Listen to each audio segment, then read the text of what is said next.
بسم الله الرحمن الرحيم. الحمد لله ذي المن والإحسان وذي العز والسلطان الذي خلق الإنسان وعلمه البيان. والحمد لله الذي نور قلوبنا بولایت محمد وآل محمد. اللهم صل على محمد. والحمد لله الذي جعلنا من المتمسكين بولایت امیر المؤمنین علی بن ابی طالب وسیدۃ نساء العالمین وعلى الحسن والحسین وأولاده المعصومين وحجج الله على الخلق أجمعين، لا سيما على الحق الجديد وطلعة الرشيد إمام المنتظر المهدي عجل الله تعالى فرجه الشريف. اللهم صل على محمد وآل محمد وعلى آله الطيبين الطاهرين معصومین المنتجبین ولعنت اللہ علی اعدائهم من الآن الى قیام یوم الدین آمین یا رب العالمین. اما بعد فقد قال اللہ تبارک وتعالی فی محکم کتابہ المبین وهو اصدق الصادقین وقولہ الحق. بسم اللہ الرحمن الرحیم. یا ایھا الذین آمنوا قوا انفسکم واہلیکم نارا. صلوات بآواز بلند. سامعین گرامی قدر، ناظرین محترم، ایصال ثواب صرف اپنے آپ کو بچا لینا یہ کمال نہیں ہے. پیغمبر اسلام احمد مصطفیٰ محمد مصطفیٰ صلی اللہ علیہ وآلہ وسلم سے پروردگار نے خطاب کیا اور اعلان کیا، میرے پیغمبر اپنے آپ کو اور گھر والوں کو جہنم کی آگ سے بچاؤ. پیغمبر سے خطاب ہے لیکن مدعا اور مقصد ہم ہیں. ہمیں کہا گیا کہ صرف مسجد میں مصلی پر تسبیح لے کر روزہ دار بن کر کسی پہاڑ کسی غفا میں چلے جانا یہ کمال نہیں ہے. صرف اللہ کو یاد کر لینا یہ کمال نہیں ہے، بلکہ اپنے آس پاس پڑوس لوگ مومن غیر مومن اپنا پرایا ہر ایک اعتبار سے تمہارے کچھ حقوق اور ذمہ داریاں اور فرائض ہیں. ان ذمہ داریوں میں ایصال ثواب کے ضمن میں بات چل رہی تھی اور مسلسل یہ موضوع مومن جو غائب ہے، مومن جو سامنے نہیں ہے، مومن جو مضطرب ہے، پریشان حال ہے، قبروں کے نیچے ہے اور وہ تمنا التجا فریاد سب کچھ ہم سے رکھ رہے ہیں اور مطالبہ بھی کر رہے ہیں اور ان کا حق بھی ہے کہ ہم انہیں فراموش نہ کریں. ایسے وقت میں گفتگو آئے گی، بات ہوگی انشاءاللہ، لیکن صرف سوچنے کے اوپر انسان مجبور ہو اور یاد رکھے کہ جو لوگ محتاج ہیں، مصیبت زدہ ہیں، پریشان حال ہیں، جن کا کوئی اب ہم مونس مددگار نہیں ہے، ان کے لیے اچھائیاں کریں. اور یہ بزم محمد اور آل محمد کی جو وہ اختیار یہاں بھی رکھتے ہیں، قبر کے اس طرف رکھتے ہیں، ہمارے بھیجی ہوئی چیزیں وہ قبر والوں تک پہنچاتے بھی ہیں اور اس کا بہترین اجر و ثواب دیتے ہیں. قبر کی تمام آفتیں اور بلاؤں سے انہیں بچاتے ہیں. بات چل رہی تھی کہ ایک مومن دوسرے مومن کا کیسے خیال رکھے. مرنے والے سے ہمارا رابطہ ٹوٹا نہیں ہے، نہ ٹوٹے گا، اولاد ہیں تو ان کا حق ہے کہ اپنے ماں باپ کو قبروں میں یاد رکھیں، قبروں کے حالات دیکھیں، مشاہدہ کریں، ان کے واجبات کو ادا کریں، ان کے فرائض کو پورا کریں، ان کے حقوق اللہ، حقوق العباد کو بھی پورا کریں، ذمہ داریاں ہیں۔ اگر مومنین میں سے 2-3 نفر، 2-3 لوگ کسی بے ضرر، بے خطر بھلے مومن کے پاس جمع ہو جائیں، جس مومن سے ذرہ برابر کوئی خطرہ نہ ہو، کوئی نقصان کا ڈر نہ ہو، 2-3 مومن ایک ساتھ اگر جمع ہو جائیں تو اگر یہ لوگ خدا سے دعا کریں تو خدا مستجاب فرمائے گا، قبول کرے گا۔ مثال ثواب کی مجلس ہے، 2-4 لوگ بیٹھ کے اپنے مرحومین کے لیے اور جن کے لیے فاتحہ کی گزارش کی گئی ہے ان کے لیے سورہ فاتحہ ان کی مغفرت کی جب دعا کرتے ہیں تو اللہ مستجاب کرتا ہے۔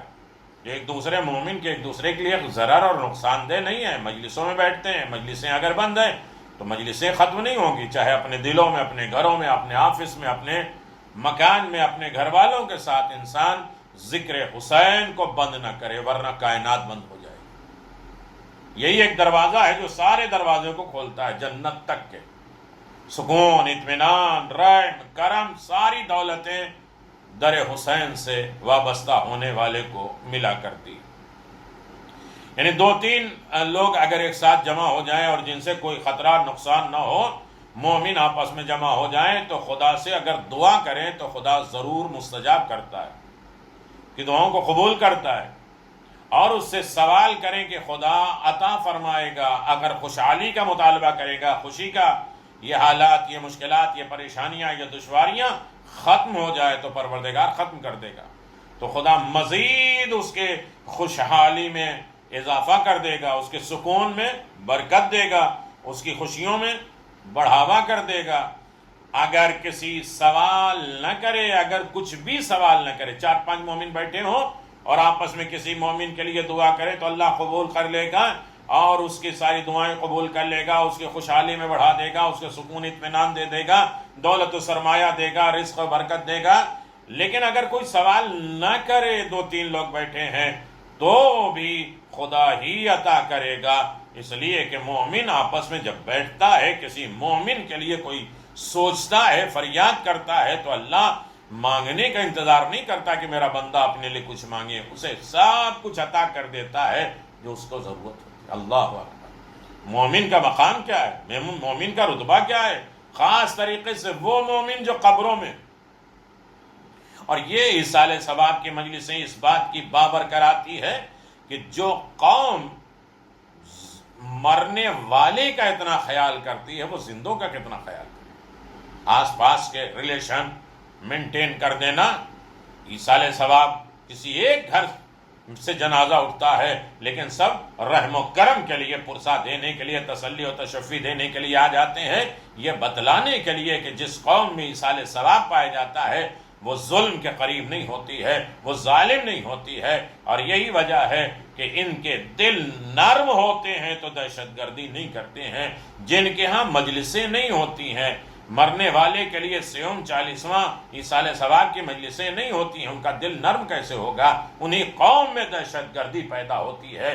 لہذا اپنے آپ کو پرسکون کرنا ہے، اطمینان کرنا ہے، دولت سرمایہ سے منزہ اور مکرم اور منور کرنا ہے، تو ذکر آل محمد کے ذریعے اپنے مرحومین کو یاد کریں، ان کے واجبات کو ادا کرائیں اور ان کے لیے ذکر خیر کرائیں، ذکر آل محمد کرائیں۔ کوئی چیز بندی نہیں ہے اور ذکر حسین کبھی بند نہیں ہو سکتا۔ اکیلے بیٹھیے، لوگوں کے ساتھ بیٹھیے، آن لائن دیکھیے، اپنے مرحومین کے لیے کم از کم 10 آدمی، 100 آدمی، 200 آدمی ایک ساتھ فاتحہ پڑھ دیں گے تو قبر میں رہنے والا کتنا خوش ہوگا کہ بار بار یہ میرا چاہنے والا مجھے بھیج رہا ہے۔ تو گزارش یہ ہے کہ اگر کسی نے بے لوث، بے غرض، کوئی اس کی طمع، کوئی لالچ نہ ہو، کوئی غرض نہ ہو کسی مومن کی زیارت کی، تاکہ خدا اس کو اجر و عنایت کرے گا۔ قبروں پہ جانا، مومنین کے پاس ملاقات کرنا، مومن کی زیارت کرنا، روایت میں ہے کہ جب ہماری زیارتیں نہ مل پائیں، امام رضا علیہ السلام نے فرمایا تو تو مومن کے چہرے کی زیارت کر لو، اس میں میرا اجر و ثواب زیارت کا، میری زیارت کا ہوگا. یعنی بغیر غرض، بغیر طمع، بغیر لالچ، بغیر کسی مقصد، بغیر غرض کے کسی مومن کی زیارت کرنا تاکہ خدا اس کو وہ اجر عطا فرمائے جو مومن کی زیارت میں رکھا ہے. تو خدا 70,000 ملائکہ کو معمور کر دے گا، مسلط کر دے گا، آمادہ کر دے گا، جو اس بندے مومن سے کہتے ہیں خوش رہیے، پاک و پاکیزہ جنت تمہارے لیے ہے، پاک و پاکیزہ جنت تمہارے لیے ہے. یقیناً جب انسان کسی مومن سے ملے تو نیت صرف یہ ہو کہ ہم خدا کے لیے مل رہے ہیں، خدا نے اس ملاقات میں اجر و ثواب رکھا ہے، تو اللہ تبارک و تعالیٰ اسے 70,000 ملائکہ کے ارد گرد ان کے ساتھ جمع کر دیتا ہے. جو ملائکہ مومن کے لیے، جس نے مومن سے ملاقات کے لیے قدم بڑھایا ہے، ایک مومن کے صلح کے لیے، دو دل الگ ہیں اسے جوڑنے کے لیے ایک قدم پہ جو بڑھاتا ہے انسان، تو اسے شب قدر کا اجر و ثواب دیتا ہے پروردگار. ایصال ثواب ہے. ایصال ثواب میں یہی ہے کہ ایک انسان کوئی بھی نیکی کرنا شروع کر دے تو جب تک وہ نیکی کرتا رہے گا، جس کو بتلاتا رہے گا، نسل در نسل مرحوم کو اس کو اجر و ثواب ملتا رہے گا. رسول خدا صلی اللہ علیہ وآلہ وسلم سے روایت ہے کہ آپ نے فرمایا کہ اگر کوئی شخص لوگوں کے ساتھ لین دین میں نہ ظلم کرے، نہ جھوٹ بولے، نہ وعدہ خلافی کرے، تو ایسے شخص کی غیبت حرام ہے. مومن کے پیٹھ پیچھے آپ اس کی برائی نہیں بیان کر سکتے. جو باتیں پائی جاتی ہیں، اگر وہ ظلم کرتا ہے یا جھوٹ بولتا ہے یا وعدہ خلافی کرتا ہے، تو کم از کم مومن کو اس بات کا ہمیں خیال رکھنا ہے کہ نہ ہم ظلم کریں، نہ اپنے اوپر. ظلم تو نفسی کہنے کا مقصد کیا ہے؟ نہ گھر والوں کے اوپر، نہ خدا کے اوپر، اور نہ جھوٹ بولیں جو انسان کے شرک سے قریب کر دے، نہ وعدہ خلافی کرے. یہ وہ چیزیں ہیں کہ جو انسان کافر کے ساتھ بھی نہیں کر سکتا. ظلم، جھوٹ، وعدہ خلافی، یعنی جھوٹ یعنی امانت. تو تین چیزیں اگر مومن نہیں کر رہا ہے تو اس کی غیبت حرام ہے. یعنی اس کا مطلب جو ظلم کرے، جھوٹ بولے اور وعدہ خلافی کرے، اس کی غیبت جائز ہے. رسوا کرو، ذلیل کرو، آمادہ کرو، تیار کرو، برائیاں چھوڑ کے اچھائیوں کی طرف آ جائے، اور اس کا اخلاق کامل ہے، مکمل ہے، اس کی عدالت واضح ہے، اور اس سے برادری رکھنا ضروری ہے. یعنی جو ظلم نہیں کرتا، جھوٹ نہیں بولتا، وعدہ خلافی نہیں کرتا، وہ مکمل بااخلاق ہے. یعنی تین کوالٹی اگر انسان اپنے اندر پیدا کر دے تو جس کے لیے پیغمبر آئے تھے مکمل اخلاق دینے کے لیے، اس کا اخلاق بھی کامل ہو جائے گا، وہ عادل ہوگا، انصاف ور ہوگا، اور اس کے ساتھ برادری، دوستی، اخوت، بھائی چارگی، اٹھنا بیٹھنا سب رکھ سکتے ہیں. اگر ظلم کرتا ہے، جھوٹ بولتا ہے، وعدہ خلافی کرتا ہے، نہ وہ بااخلاق ہے، نہ وہ عادل ہے، اور نہ اس کے ساتھ اٹھنا بیٹھنا صحیح ہے، اور نہ اس کے ساتھ برادری رکھنا صحیح ہے. کیا بہترین باتیں ہو رہی ہیں جو ایک انسان کی زندگی کے لیے کارگر ہے، اثر انداز ہے، اور یقیناً یہی ایصال ثواب ہے. ورنہ ایک آدھ واقعہ پڑھتے، معجزات پڑھتے، اور یہ فضائل اور جنگ پڑھتے، لوگ خوش ہوتے ہیں، لیکن وہ چیزیں جو مرنے والے کو فائدہ ملے، زندوں کو فائدہ ملے، نسلوں تک باقی رہے، اور ہر طریقے کے انسان اپنی زندگی کا سرمایہ قرار دیتا رہے. یہاں تک کہ امام محمد باقر علیہ السلام نے ارشاد فرمایا ہے، جنت میں ایک ایسی جگہ ہے جس میں سے صرف تین ہی افراد جا سکتے ہیں. جنت میں ایک ایسا جگہ ہے جہاں صرف 3 لوگ جا سکتے ہیں. وہ شخص جو صحیح فیصلہ کرے، چاہے وہ خود اس کے خلاف ہی کیوں نہ ہو. ہمیں نہیں پسند ہے، اکثر ہوتا ہے کہ ہم اپنی چوائس سے فیصلہ کرتے ہیں، جو ہماری پارٹی ہے، جو ہماری سمجھ میں آتی ہے، جو ہمارے فیور میں ہے، اسی کے لیے انسان سارے فیصلے کرتا ہے. لیکن امام محمد باقر علیہ السلام فرماتے ہیں جنت میں ایک ایسی مخصوص جگہ ہے جہاں صرف وہی 3 لوگ جا سکتے ہیں جو عدل اور انصاف سے فیصلہ کریں. چاہے وہ اس کے خلاف ہو. میں نہیں چاہتا کہ اس کے فیور میں یہ بات ہو، لیکن کیا کریں، عدل یہی ہے، انصاف یہی ہے. چاہے وہ میرے بیٹے کے خلاف کیوں نہ ہو، میرے گھر والوں کے خلاف کیوں نہ ہو، عدالت ہے اور عدل ہے تو بات یہی ہے. ہم نہ چاہتے ہوئے بھی انصاف کریں، عدل کریں، تو وہ مقام ملے گا جہاں کوئی اور نہیں جا سکتا. دوسرے، وہ شخص جو خدا کی خوشنودی کے لیے برادر مومن کی زیارت کرے، مقصد اور عیم کیا ہو، خدا راضی ہو جائے. غرض کیا ہے، خدا کی خوشنودی ہو، خدا کو راضی کرنے کے لیے، خدا سے اجر و ثواب حاصل کرنے کے لیے. اگر انسان اس مرحلے کو دیکھتا ہے اور سمجھتا ہے تو یقیناً مومن کی زیارت اصل میں جنت میں مقام حاصل کرنے کے برابر ہے، جس میں خود غرضی نہ ہو. بہت سے واقعات ہیں، بہت سے احادیث اور روایات ہیں، معصومین کے زمانے کے بھی واقعات ہیں، اس زمانے کے بھی واقعات ہیں. مومن کی زیارتیں کس طریقے سے اجر و ثواب رکھتی ہیں، جس میں صرف خدا کی خوشنودی. وہ مقصد نہ ہو کہ وہ نہیں جائیں گے تو ناراض ہو جائیں گے، اور ان کے ہاں نہیں ہوگا تو یہ نہیں ہوگا، اور وہ ہمارے ہاں نہیں آئیں گے اور ایسا ہوگا تو وہ ہوگا.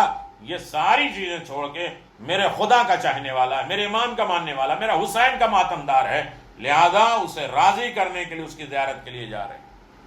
میں عیادت کی بات نہیں کر رہا ہوں، ویسے بھی مومن کی زیارت کرنا بہت زیادہ اجر و ثواب ہے. 70,000 ملائکہ اس سے حصار میں لیتے ہیں، اسے حفظ و امان میں کرتے ہیں، اسے خوشا نصیب اور مبارکباد پیش کرتے ہیں.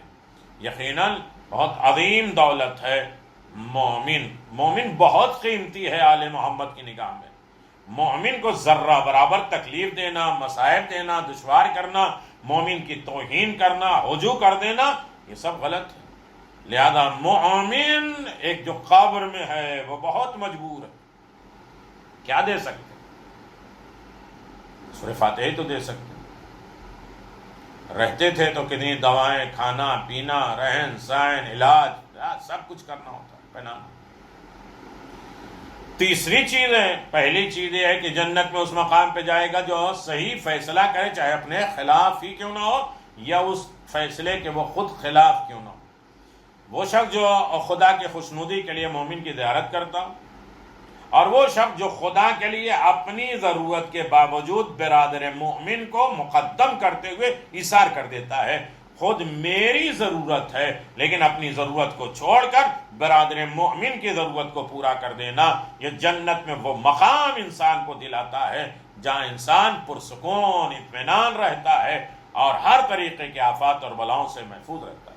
مومن کے معاملے میں اپنی ضروریات کو مومن پہ مقدم نہ کرے، بلکہ مومن کو ہر جگہ آگے رکھے. میرے برادر مومن کو کیا ضرورت ہے، میرا پیٹ بھرے یا نہ بھرے، میں اچھا پہنوں یا نہ پہنوں، میں اپنا علاج کروں یا نہ کروں. ایثار قربانی دیکھیے، مسکین یتیم اسیر کو روٹیاں اٹھا کے دے دیتے ہیں، آواز دیتے ہیں چاہے نمک پانی سے ہم افطار کریں، لیکن یہ درس دیتے ہیں کہ جو میرا چاہنے والا ہوگا وہ خود غرض نہیں ہوگا کہ اپنا پیٹ بھر لے، اپنا لباس اوڑھ لے، اپنا سکون میں رہ جائے، اپنا سو لے، بلکہ وہ مومن کو آگے رکھے گا. مومن میرا مولا کا چاہنے والا، میرا مولا کا عزادار کس عالم میں ہے، اس کی کس طریقے کی ہم خدمت کر سکیں. اللہ اکبر. مومن جب ایک دوسرے سے ملنے کے بعد مصافحہ کرتا ہے، ہاتھ ملاتا ہے، تو یقیناً تو خدا اپنا دست قدرت اس کے درمیان میں قرار دیتا ہے. جب مومن خلوص کے ساتھ کسی مومن سے مصافحہ کرتا ہے تو وہ کسی اور کے ہاتھ نہیں ہوتے ہیں، بیچ میں خدا اپنی قدرت کا ہاتھ ڈال دیتا ہے، اپنی محبت کا ہاتھ ڈال دیتا ہے، اپنے لطف و کرم کا ہاتھ، اس میں بیچ میں اللہ کا رہتا ہے. صاحب قدرت ہوتا ہے، صاحب اعجاز ہو جاتا ہے، صاحب کرم ہو جاتا ہے، لطف و عنایات اس کی زندگی میں آ جاتے ہیں. اللہ اکبر.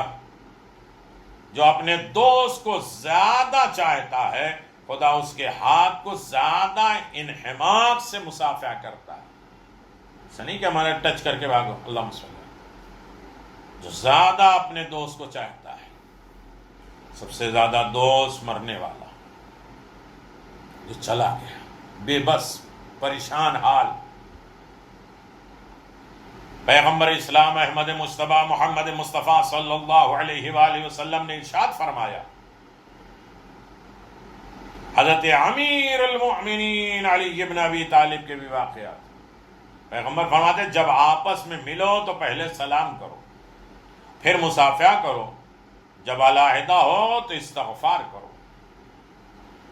جیسے ملاقات ہو السلام علیکم، مصافحہ کرو، معانقہ کرو، وہ ہو جائے تو جب جانے لگو تو استغفر اللہ ربی واتوب الیہ، تاکہ درمیان میں اگر کوئی خرابی ہوئی ہے تو ختم ہو جائے، تمہارے پیٹھ پیچھے کوئی غیبت نہ ہو، تم سیف رہو، آمادہ رہو۔ فرشتوں نے دیکھا کہ امیر المومنین سرکار دو عالم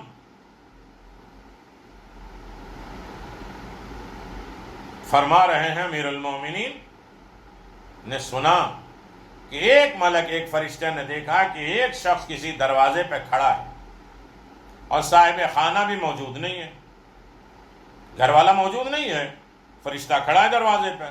ملک یہاں کیسے آنا ہوا؟ مومن صاحب خانہ سے ملنے آیا ہوں۔ مومن کہتا ہے میں گھر والے سے ملنے آیا ہوں۔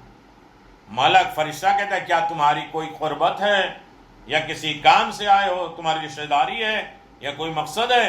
مومن کہتا ہے اسلام سے زیادہ قوی قربت کیا ہو سکتی ہے، مومن ایمان سے زیادہ کیا ریلیشن ہو سکتا ہے؟ یعنی ہم آئے ایمانی اور اسلامی رشتے کے حساب سے، آنے کا مقصد صرف خدا کی خوشنودی ہے۔ تو ملک اور فرشتہ کیا کہتا ہے جانتے ہیں آپ؟ مبارک ہو، مبارک ہو، میں اللہ کا فرشتہ ہوں۔ اکثر ہوتا ہے کہ قبرستان میں گئے، اپنے مرنے والے کی قبر پہ بیٹھے اور فاتحہ پڑھے، انا انزلنا پڑھے اور سورہ قل اللہ پڑھے، یاسین پڑھے اور قبر پہ پانی ڈالے اور اس کے بعد چلے گئے، جبکہ ہمیں یہ دیکھنا ہے کہ خدا کی خوشنودی کے لیے جو بیچارے مجبور ہیں ان کی قبروں پہ جاؤ، ان کے گھروں میں جاؤ، ان کی زیارت کرو، ان کے لیے جو ضرورت مند ہیں ان پہلے انہیں ادا کرو۔ کل گفتگو سن چکے ہیں آپ۔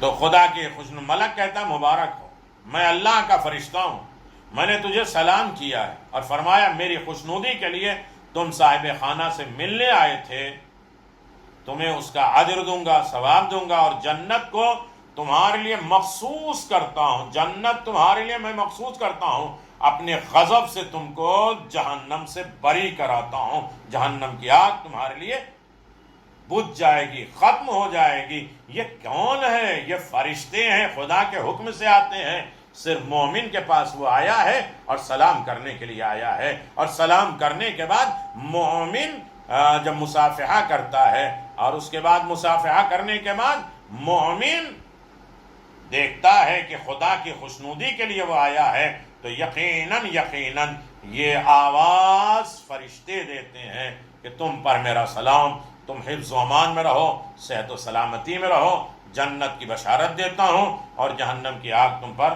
بجھا دیتا ہوں، ختم کر دیتا ہوں۔ تو عزیزان محترم، بہت بڑا مقام ہے۔ آج ہم دنیا میں مومن کے ساتھ کوئی بھی کام کریں گے تو کم از کم ہم نہیں کریں گے، دوسرا کر سکتا ہے، لیکن مرنے والے مرحومین تک کون کر سکتا ہے؟ کون پہنچا سکتا ہے؟ کوئی نہیں۔ اللہ اکبر۔ امام جعفر صادق علیہ السلام نے فرمایا اپنے بندے سے جو سلوک کرے وہ اچھا ہی ہوتا ہے، خواہ بندہ اسے پسند کرے یا نہ کرے، راضی برضا رہنا ہی فرما برداری ہے۔ انسان اپنے مردوں سے اذکروا اموات بالخیر، اپنے مردوں کو خیر کے ساتھ یاد کرو، اچھائی کے ساتھ، کوئی ایک نیک کام کرو اور اس کے بعد کہو کہ ہم اپنے مرنے والے کے لیے یہ کام کر رہے ہیں، اس کا اجر ثواب اپنے ایمان کے لیے کر رہے ہیں، تھوڑا سا وقت اپنے ایمان کے لیے کریں اور اس کا اجر ثواب اپنے مرنے والے کو دیکھیں کتنا فائدہ ہوگا، کتنے خوش ہوں گے وہ۔ یونس ابن رباط نے امام جعفر صادق علیہ السلام سے سنا، حق پرست لوگ ہمیشہ سے سختیوں میں ہیں، مگر ان سختیوں کی مدت مختصر ہے اور اس کے بعد عافیت اور اطمینان کی مدت بہت طولانی ہے۔ ہم واویلا تو کر دیتے ہیں لیکن مشکلات اور پریشانی بہت کم وقت میں آتی ہے، تھوڑا ٹیسٹنگ کے وقت ہوتی ہے، اور عیش آرام کے دن بہت لمبے ہوتے ہیں۔ گھٹنے، کمر درد، آنکھوں کی بینائیاں، یہ مسئلہ، یہ مشکل تھوڑے وقت میں ہوتے ہیں، اس سے پہلے تو اللہ نے اچھے وقت دیے تھے، کیوں نہیں یاد کیا؟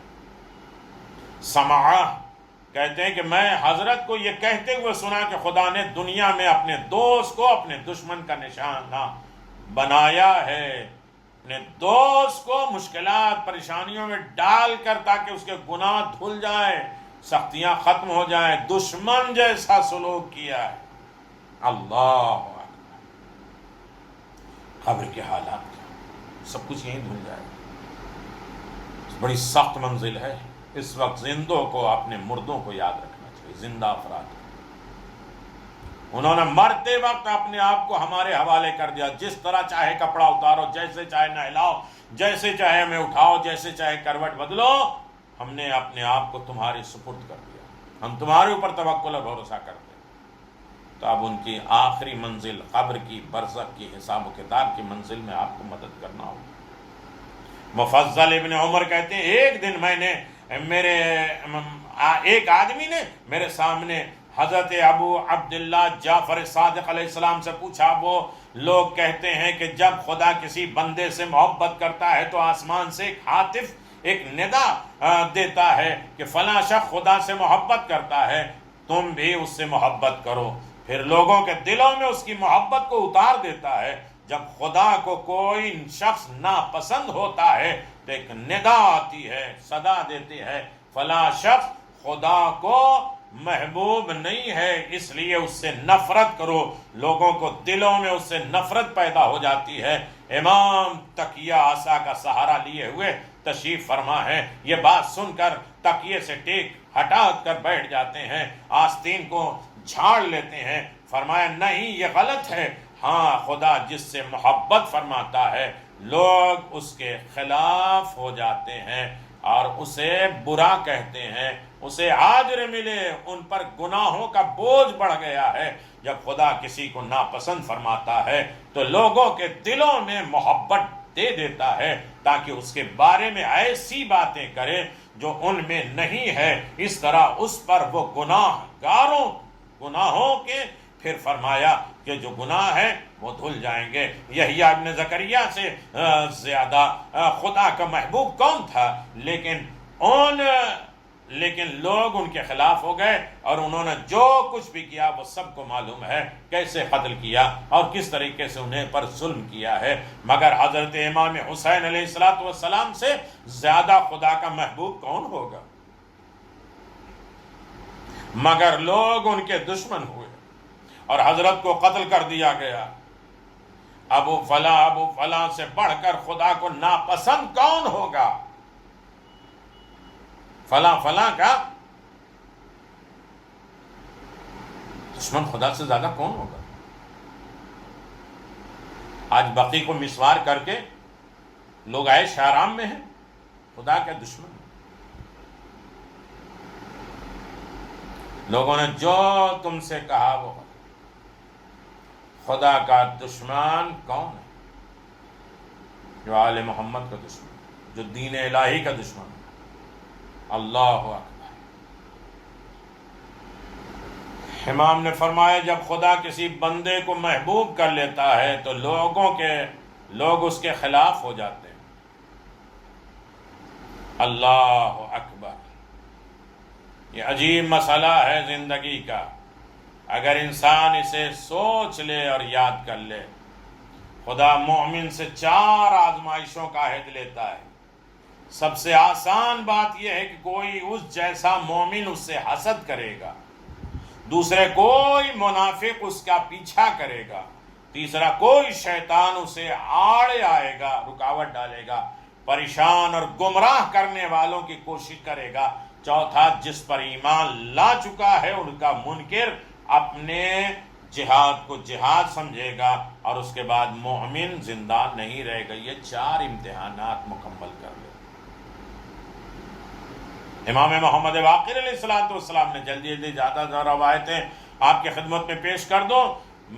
فرمایا کہ بندہ مومن خدا کی نظر میں زیادہ بلند ہے، اگر وہ جنت اور جنت کے تمام چیزوں کو مانگ لے تو خدا اسے عطا فرمائے گا اور اس کے خزانے میں کوئی کمی نہیں ہوگی. لیکن اگر وہی مومن دنیا میں قدم ٹکانے کی جگہ مانگے گا تو خدا وہ جگہ نہیں دے گا. اور کافر کی خدا کے حضور میں کوئی اہمیت نہیں ہے. اگر دنیا مافیا کا سوال کرے گا تو خدا عطا کرے گا اور اس کے خزانے میں کوئی کمی نہیں آئے گی. لیکن اگر یہی کافر جنت میں ایک بالش ایک انگلی مانگے گا تو خدا نہیں عطا کرے گا.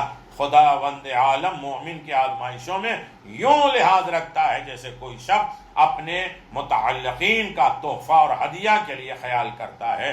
خدا مومن کو دنیا سے یوں بچاتا ہے جیسے ایک طبیب ایک ڈاکٹر بیمار کی بد پرہیزی سے بچاتا ہے کہ پرہیز کرو، بد پرہیزی نہ کرو.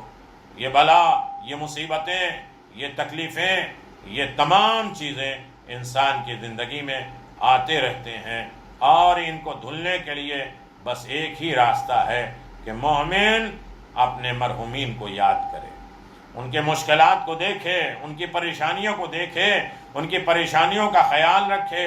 اور صحیح معنوں میں مومن ہر عالم میں دنیا کے سامنے جائے گا تو پریشان رہے گا، لیکن قبر میں رہے گا تو اس کے زندہ لوگ بھی یاد کریں گے، اس کے دوسرے لوگ بھی یاد کریں گے اور آل محمد کی رحمت بھی ہوگی.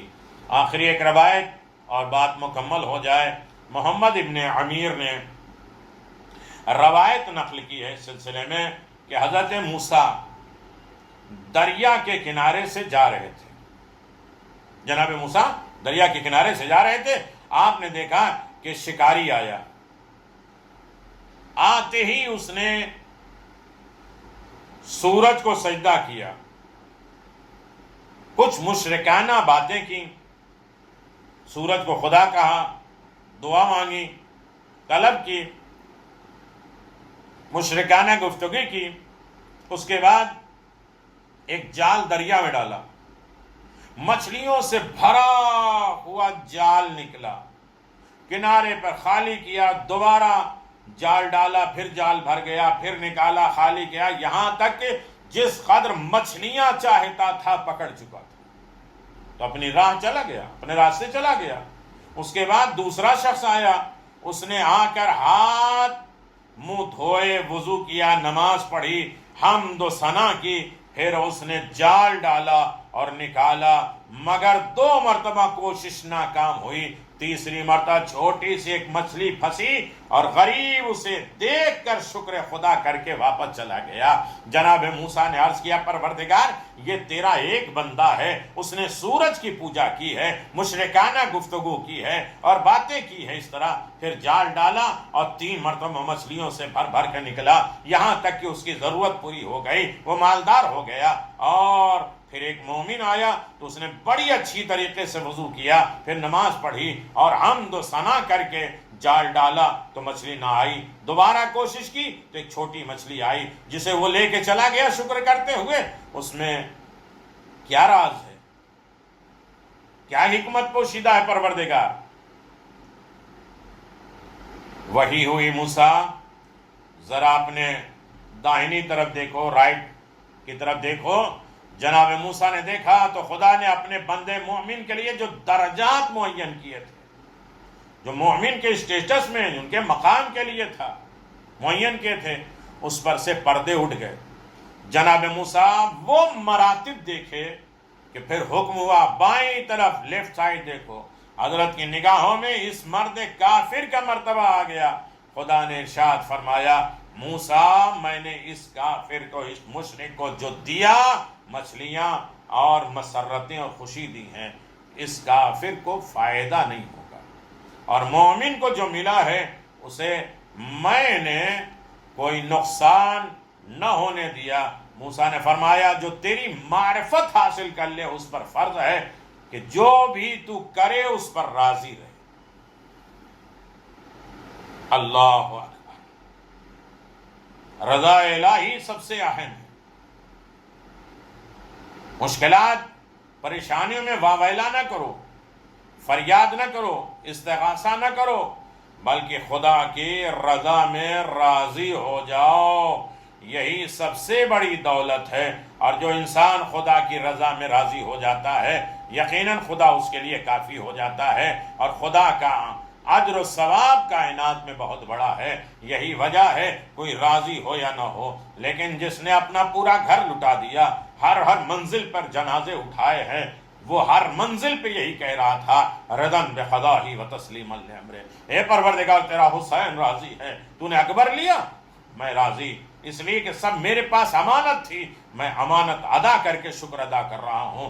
میرے عزیزو یقیناً عجیب منزل ہے مظلوم کربلا کے جسم اقدس پر جو زخم لگتے تھے باعث تشنگی، خود حسین پیاسے ہیں لیکن کائنات کو سیراب کر کے جا رہے، جتنے زخم لگتے تھے پیاس کی شدت اس میں اور بڑھا دیتا تھا زخم، خون بدن سے نکل جائے اور پیاس ہو تو کیسے ہو۔ حسین نے دوسرے وقت میں چاہا، اس وقت بھی کسی کو مٹھی بھر کے خاک دیا جو ہیرے جواہرات ہو گئے، کسی کو اپنی ہاتھ کی انگلیاں اٹھا کے دی جو اپنی بچی کے ارمان و تارمان کو پورا کر پایا۔ بہت سے واقعات ہیں ایسے مشکلات میں، کثرت زخم کاری سے اس قدر پیاس تھی کہ اگر وہ پیاس تمام عالم پہ ڈیوائڈ کی جاتی، بانٹ دی جاتی تو سب ہلاک ہو جاتے۔ حسین اتنے پیاسے تھے، اتنے پیاسے تھے، ان کی پیاس دنیا میں بانٹی جاتی تو پوری دنیا تباہ اور برباد ہو جاتی، سب پیاس سے مر جاتے۔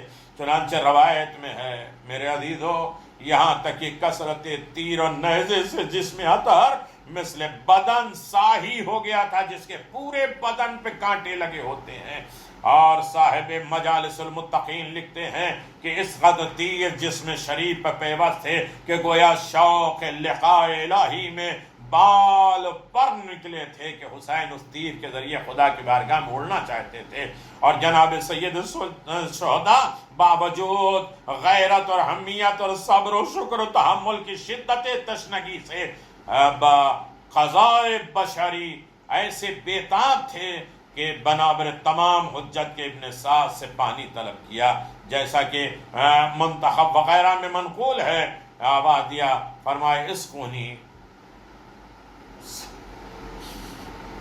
ستربت من الماء فقد نکشت قبضی من الظلم، مجھے تھوڑا سا پانی پلا دو، جگر میرا شدت تشنگی سے کباب ہو رہا ہے۔ اس لعین نے جواب دیا، لا الہ خالق السبیل، یہ مجھے نہیں ہوگا، میں آپ کو پانی نہیں دوں گا۔ وقت آخر شمر ملعون سے فرمایا، اسقنی جرعۃ من الماء، اے شمر مجھے ایک گھونٹ بھی پانی پلا دے۔ کبھی فرماتے تھے یا شمر اسقنی قطرۃ من الماء، اے شمر مجھے ایک ہی قطرہ پانی پلا دے، میں بہت پیاسا ہوں۔ اس وقت یہ عالم تھا کہ اپنی زبان خشک و شدت تشنگی سے چباتے تھے حسین۔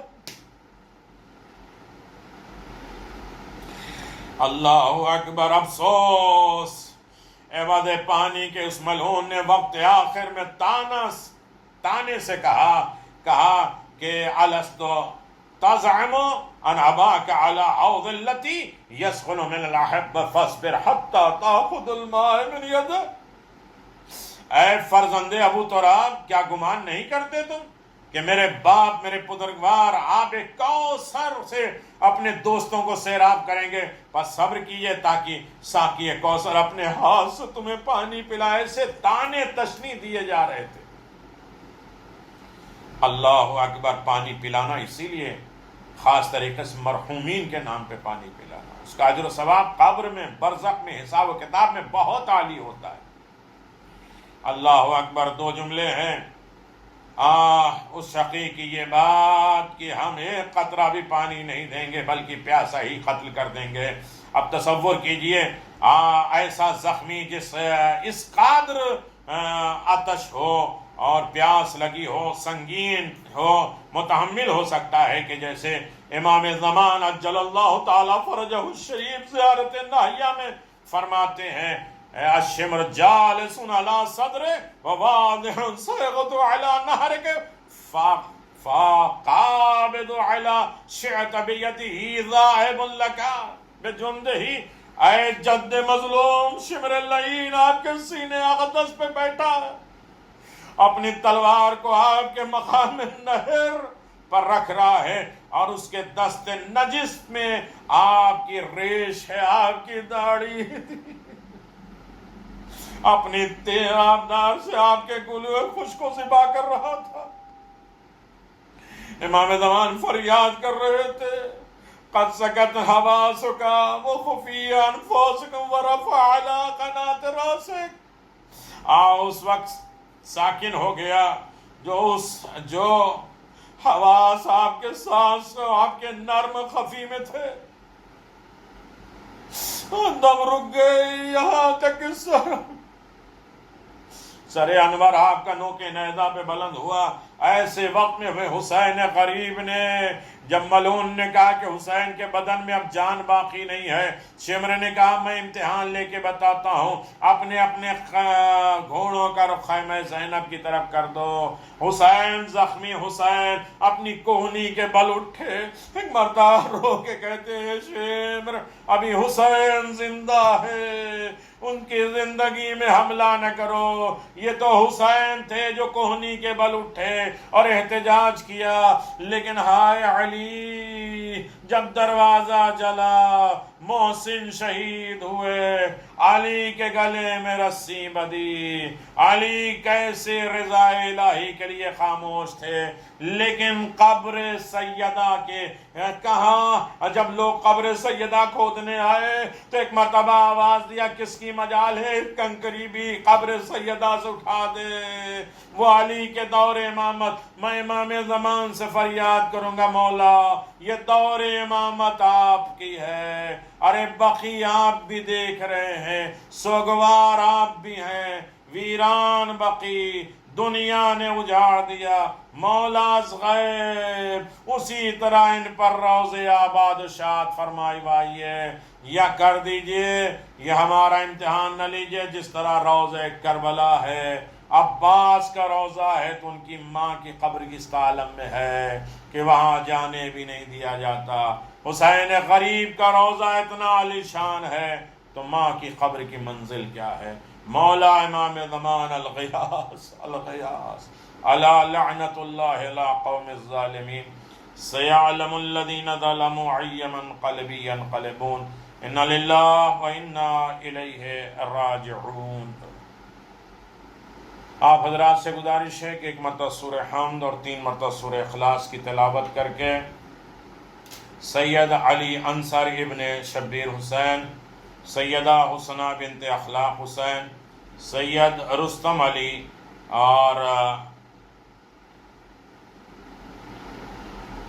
کے والدین اولاد مرحومین، خاص طریقے سے منظر عباس اور ان کے اولاد کی طرف سے ان کے تمام مرحومین آبا و اجداد رشتہ دار قرابت دار کے لیے سورہ فاتحہ، اور ان کی اہلیہ منظر بھائی کی اہلیہ کے تمام مرحومین مومنین مومنات کے لیے سورہ مبارکۃ الفاتحہ۔ اللہ ان کے درجات کو بلند کرے، ان کی مغفرت فرمائے، مجوار معصومین میں جگہ عنایت فرمائے، ان کے واجبات کی تکمیل ہو سکے اور اولاد میں سکون اطمینان ہو سکے کہ ہم نے اپنے والدین کے حقوق ادا کر دیے۔ بار بار اپنے والدین اپنے مرحومین کو ہمیں یاد کرنے کی توفیق عنایت فرمائے۔ بسم اللہ الرحمن الرحیم، الحمد للہ رب العالمین، الرحمن الرحیم، مالک یوم الدین، ایاک نعبد و ایاک نستعین، اہدنا الصراط المستقیم، صراط الذین انعمت علیہم غیر المغضوب علیہم ولا الضالین۔ بسم اللہ الرحمن الرحیم، قل هو اللہ احد، اللہ